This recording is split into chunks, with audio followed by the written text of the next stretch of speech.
নিশ্চয়ই জানি না, অনেকে জানি আবার অনেকে জানি না, সবাই জানি না। আমি শুরুতেই শুরু করছি।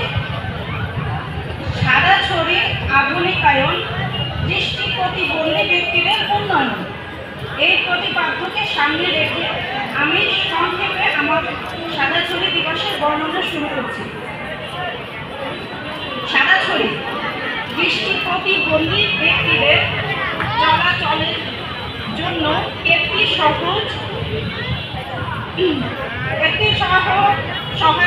সর্বজন গৃহীত একটি সহায়ক উপকরণ। প্রায় 19 শতকের গোড়ার দিক থেকে বিভিন্ন দেশে দৃষ্টি প্রতিবন্ধিতার প্রতীক হিসেবে সাদা ছড়ি ব্যবহার হয়ে আসছে। 1921 সালে ইংল্যান্ডের অধিবাসী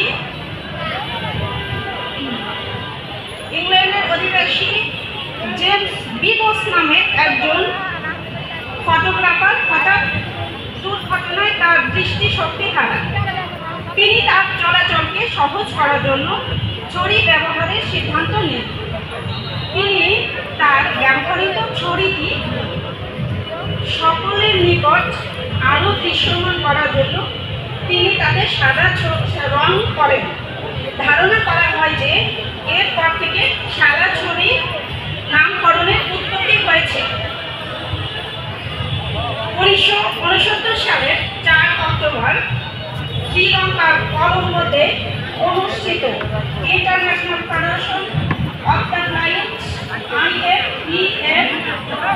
সম্মেলনে 69টি দেশের দৃষ্টি প্রতিবন্ধী ব্যক্তি এবং তাদের নিয়ে কর্মরত সংগঠন সমূহের বিভিন্ন প্রতিনিধি ব্যক্তিদের উপস্থিতিতে 15 অক্টোবরকে সাদা ছড়ি দিবস হিসাবে পালন করার সিদ্ধান্ত নেন। এরপর 1974 সালে জাতিসংঘের সাধারণ পরিষদে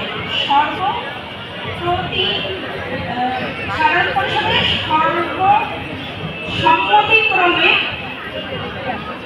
আন্তর্জাতিক সাদা ছড়ি নিরাপত্তা দিবস হিসেবে 15 অক্টোবর দিনটিকে ঘোষণা করেন।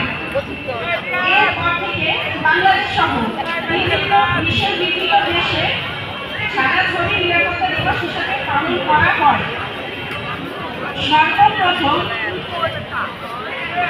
মার্কিন যুক্তরাষ্ট্রের প্রেসিডেন্ট লিন্ডন বি জনসন দিবসটি পালন করার সিদ্ধান্ত নেন।